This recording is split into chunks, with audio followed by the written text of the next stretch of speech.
Gerald Horne, Morris Professor of History and African American Studies, University of Houston in Texas. Well, thank you for joining us again. Second time you're on the podcast here. We're talking about your book that came out a couple years ago now, called The Counter-Revolution of 1836, Texas Slavery, Jim Crow, and the Roots of U.S. Fascism. I'd love you to begin by telling us why 1836, because I think it has a specific relevancy to the overall project and how you frame American history through Texas.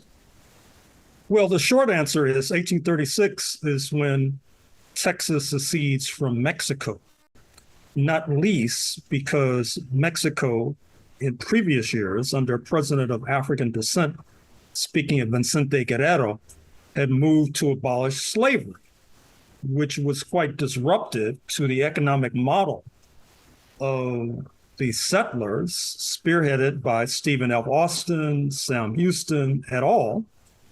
And they styled themselves as walking in the footsteps of 1776, in fact. That was their mantra. Of course, what happens is that a bitter conflict ensues between the so-called Texas Republic, which was in existence from 1836 to 1845 when it enters the United States of America. But the conflict ensues between the independent Texas Republic and the government of Mexico before the former prevails. Now, when Texas prevailed, your audience should know that it was a blow against the abolition of slavery, not only because it meant the consolidation of enslavement of Africans in Texas or Tejas, but also independent Texas quickly became a major slave trading enterprise. The Lone Star flag of Texas between 1836 and 1845 could be found off the coast of Cuba. They were a major importer of enslaved Africans to Cuba. It could be found off the coast of Brazil. It could be found off the coast of Angola, the major source of supply in Southwest Africa. Obviously, this was quite upsetting to abolitionist forces in the United States of America. It was quite upsetting to abolitionist forces in the Caribbean, spearheaded by Haiti, the Caribbean nation that came into existence between 1791 and 1804, explicitly on a platform of abolition of enslavement of Africans. And independent Haiti was able to work out deals and arrangements with abolitionist forces in Great Britain in particular, then one of the more powerful forces on planet Earth.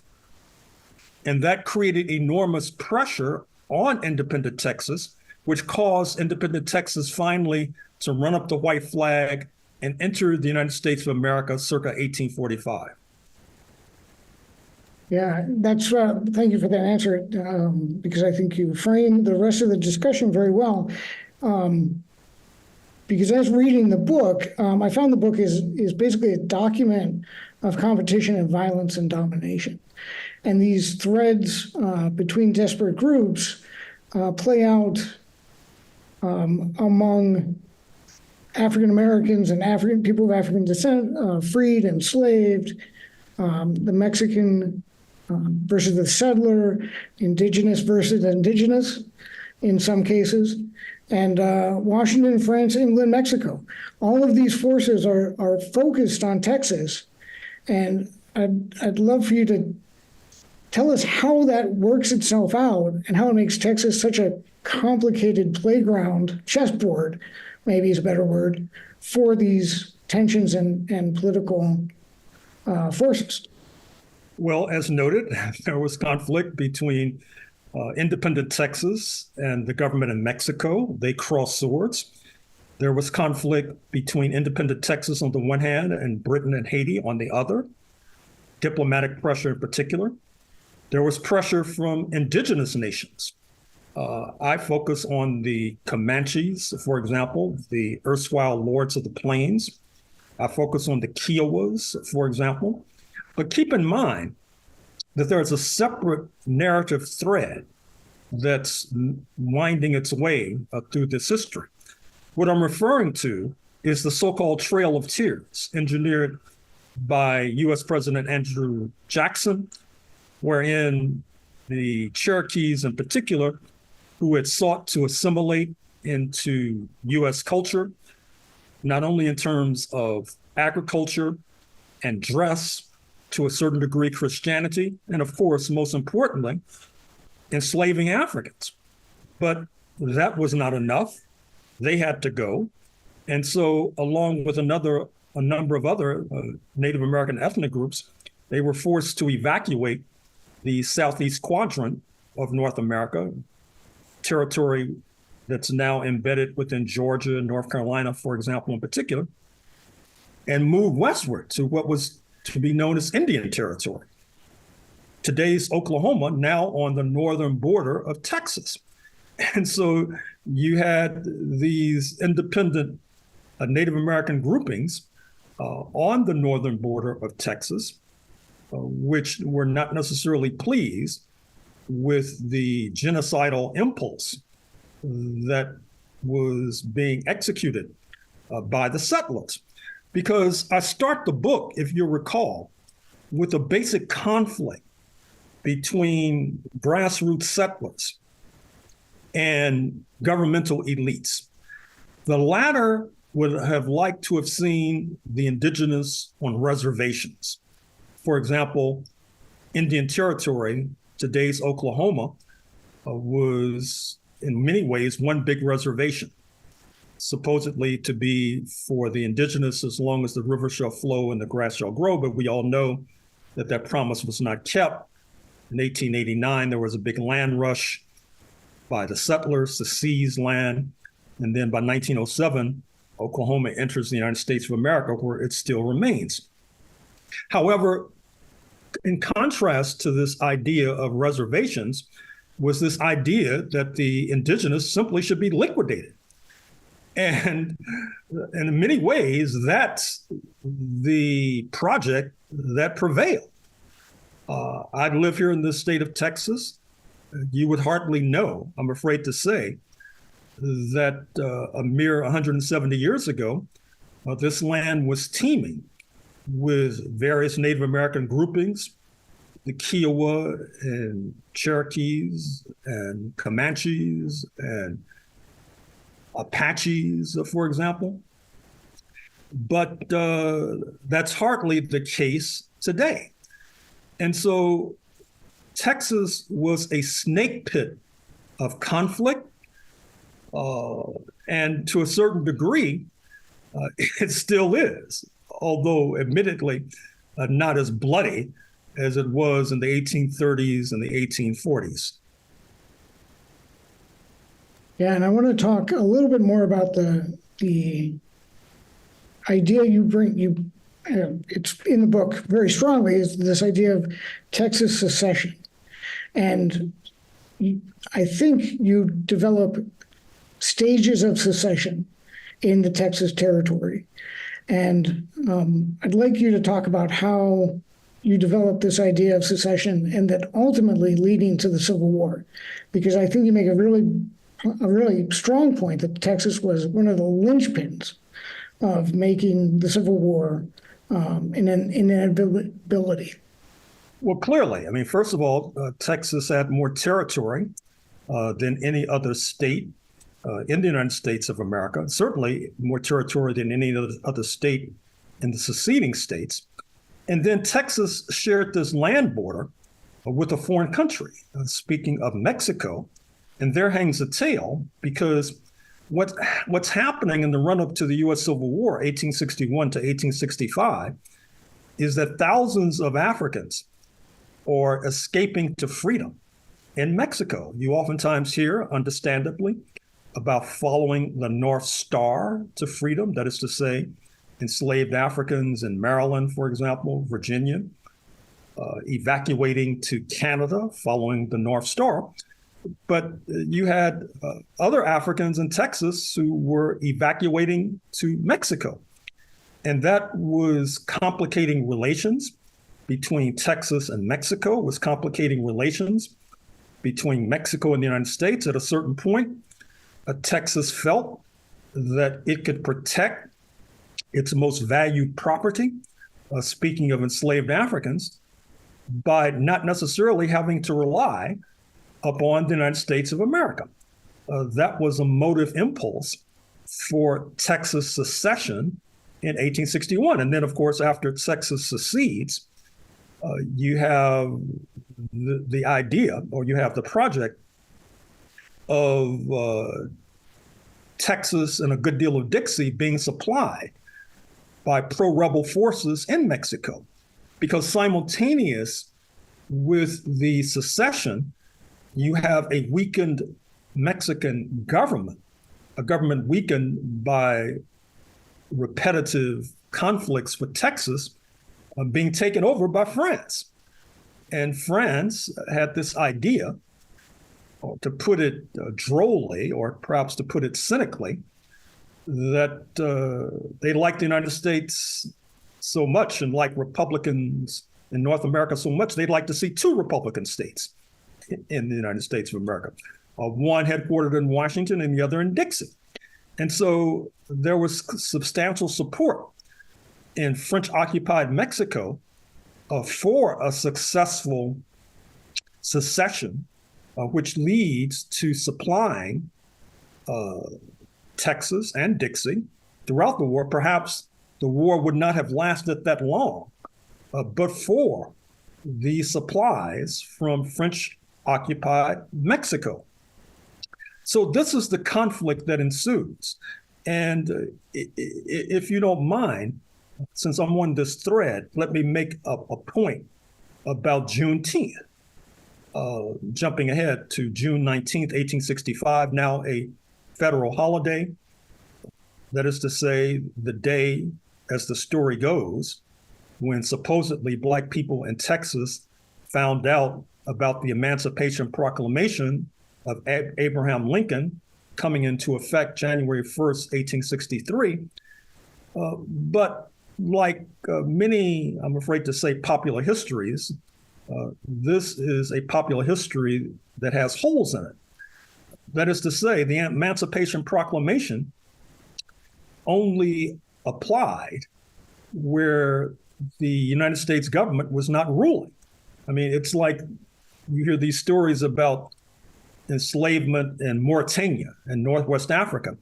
And so you would have the Congress passing a law saying that all enslaved in Northwest Africa are free, when the United States has no jurisdiction in Northwest Africa. So you could say perhaps that it's an admirable sentiment, but it's difficult to say that it has the force of law. And so likewise, the Emancipation Proclamation did not necessarily have any force in Texas. It only had force when, after the surrender of the so-called Confederate States of America in April 1865, you begin to see the U.S. forces in blue move into Texas. And this is where the story gets striking and intriguing, because the enslavers in Texas felt that Appomattox, the surrender, was not necessarily in their best interest, and that in league with French-occupied Mexico, they could fight on. They could continue enslavement. And so Juneteenth was in some ways a signal that Washington was going to be hostile to this idea of slavery continuing in Texas, even after the Confederates as a whole had surrendered in Appomattox. And to fast forward, I think it's fair to say that there's another Juneteenth that makes this holiday worthy of celebration. I'm speaking of June 19th, 1867, when the French puppet leader in Mexico, Maximilian, is captured by progressive Mexican forces in league with US forces and is deposed and executed. And my conclusion is that with regard to the abolition of enslavement in Texas, June 19th, 1867 most likely carries more force than June 19th, 1865. Yeah, and you anticipated one of my questions, so thank you for answering it. The other, kind of backing up though, I found the history that you uncover about Texas during the war incredibly fascinating, because it seems like everything that you outline in the book, Texas contains multitudes. And there were Native Americans who were fighting with the Confederates. There were African American slaves fighting with the Confederates. There were Black regiments fighting in Texas against the Confederates. Can you untangle some of this for us? Because it seems incredibly contradictory and counterintuitive to kind of what we think of. Well, it's probably fair to say that the enslaved on the side of the Confederates were mostly cooks and supply forces, not necessarily forces with rifles in their hands. Certainly, you had Black soldiers on the Union side, on the Lincoln side, with guns in their hands, who were fighting the Confederates. Likewise, the indigenous were split. Recall what I said a moment or two ago about the indigenous nations in Indian Territory, now the state of Oklahoma. Many of them, as noted, were enslavers themselves. In fact, by some measures, the last Confederate general to resign or to surrender was Stan, S-T-A-N-D, Watie, W-A-T-I-E, who was of indigenous ancestry. At the same time, you had indigenous who were opposed to the Confederacy. At the end of the day, however, I think it's fair to say that other than the enslavers who overplayed their hand, they overplayed their strength, which is understandable because enslavement of Africans had been in play and had been a force for hundreds of years before the 1860s. And it took a fertile and creative imagination to think that somehow it would disappear. And therefore, they were quite confident that this system of production would prevail. It was the major investment, the major capital investment in the United States by 1861. And it was difficult to imagine that poof, that property would be liquidated, billions of dollars in property. But alas, that's precisely what happened, which of course made many enslavers furious. They were expropriated without compensation. When the enslavers in what is now Haiti were expropriated, the Haitian government was forced to pay a kind of reparations to the French, which crippled the treasury for decades to come. When Britain abolished slavery in Jamaica, Barbados, et cetera, in the 1830s, the enslavers were compensated, with some of the descendants paid off as recently as about 9 or 10 years ago. But in the United States, when the enslavers were expropriated, they were not compensated, which leads directly to terrorism, the Ku Klux Klan, anger, fury, resentment, hatred, quite a bit of which we're still dealing with today.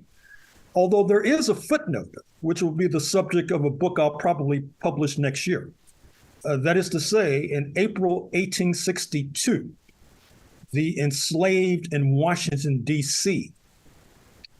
were freed, and the enslavers were compensated.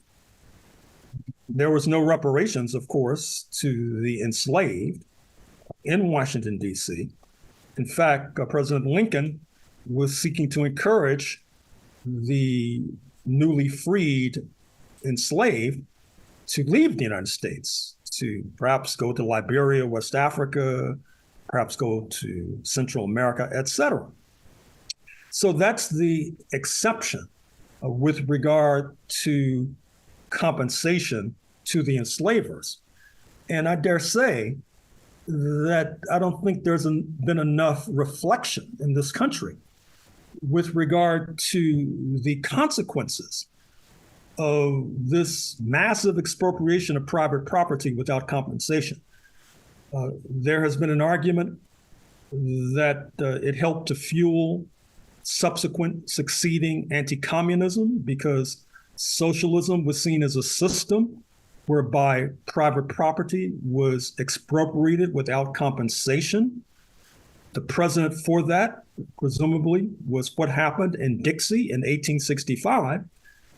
And once again, I think that we need more study and reflection upon that momentous decision, which I dare say is continuing to shape events to this very day. Yeah, and I would love for you to talk a little bit more about how that, without getting into presentism, of course, but the idea that some of these threads that we're still dealing with today. So like the racist project went from the violence of slavery to the violence of the Western expansion, to the mass murder and extermination of both African people and Native Americans after the war, and some of these demilitarized Confederate soldiers continued the ideology, and in many ways the ideology never went away and has led today to a through line of fascism and totalitarianism and this very systemic racism. Well, 2 points. One, just to complete a thought that I think I left hanging, the other loser as a result of the U.S. Civil War were Native American nations. In fact, what happens after the U.S. Civil War is that Black soldiers are recruited into the so-called Buffalo Soldiers and become the tip of the spear, ironically, in terms of pillaging and plundering Native American nations. And with regard to the subtitle of this book, which deals with the roots of U.S. fascism, I dare say that the bloodiness that was so prevalent in terms of building the United States carries a kind of proto-fascist impulse. And I would make the further point that going back to my comment a few moments ago concerning the liquidation caucus versus the reservation caucus with regard to the fate of the indigenous, the liquidation caucus was disproportionately comprised at the grassroots, that is, of common, ordinary, everyday settlers. I hope that your audience will not toss stones at me when I suggest that if you look at the Trump coalition, where at the top you have billionaires real and imagined, but as January 6th showed, at the grassroots, at the base, you have working class people, you have Euro-American middle class elements, and it mirrors, in a sense, what unfolded in Texas, whereby the energy and motivation for the most harsh, quote, remedies, unquote, to be inflicted upon the indigenous were coming from land-hungry settlers, many of them fresh off the boat, looking for the so-called American dream. Sadly and tragically, this American dream was constructed at the expense of many independent Native American nations. And I think your point can't be overstated in that the loss of property and this continuing violence that never really abates,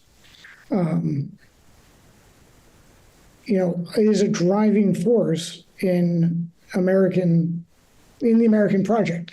It kind of is the underlying ideology, I guess is the right word, for almost everything that happens throughout this period of history. And I guess World War II might be the end of it, to a certain extent, of us killing each other. I'm not sure where you would locate it. Well, I wrote a book on the origins of the United States of America. And one of the points that I made there, although in retrospect, if I were to write a second edition, I would expand upon this point, is that part of what infuriated the colonists and the settlers in North America circa 1776 was the so-called Royal Proclamation, or the so-called Proclamation Line, whereby London was seeking to establish a firm Western border that the settlers could not penetrate in terms of dragging London into continuing conflict with Native American nations expending blood and treasure. Well, as you look at the current configuration of the United States of America, from sea to shining sea, as the saying goes, obviously that proclamation line was obliterated as a result of 1776, as the settlers continued to move west into Texas, and then waging another war against Mexico, 1846, which then allows for the takeover of California, now the most populous and wealthiest U.S. state, a population of 40 million strong, larger than the population of Canada, for example, with purportedly the fifth largest economy on planet Earth. So fortunately, I'm happy to report to your audience that there is a movement to redraw and retell the story of the history of the United States of America by historians. The problem is that it's infuriating many on the right who feel that the old-time religion about the founding fathers who walked on water, the likes of which we have not seen before or since in this God-given country, blessed by the Almighty, they prefer that story, not the kind of bloodiness that historians like myself are now detailing. And just to wrap up, I think it would be helpful if you would explain why challenging that myth and that narrative that the conservatives are actively fighting to preserve today in libraries and school boards and all over the country, why challenging that offers a better explanation for America? Well, if you visit your physician and you have problems, it's very important for your physician, if that physician is going to make an adequate diagnosis, to have a firm grasp and understanding what your problem is. If you go to the physician and you have a spot on your lung, but you fail to tell the physician that you've been smoking 3 packs of cigarettes for 30 years because perhaps you feel that makes you look bad, well, that will probably lead to an inadequate diagnosis, an inadequate prescription, and perhaps an early grave. I think that if we are to solve the manifold problems now afflicting the United States of America, we need a firm grasp and handle on what the problems are historically. That way we can make an adequate diagnosis, come up with an adequate prescription, perhaps to save this patient. Well, thank you for all the diagnostic work you're doing on our behalf and the wonderful books you're producing that give us a better understanding of our history. So looking forward to what else are you working on besides the book on Washington? Well, I have a book on Southern California that actually comes out this week. Look it up. And as I said, next year, my next book after that will be on slavery in Washington, D.C.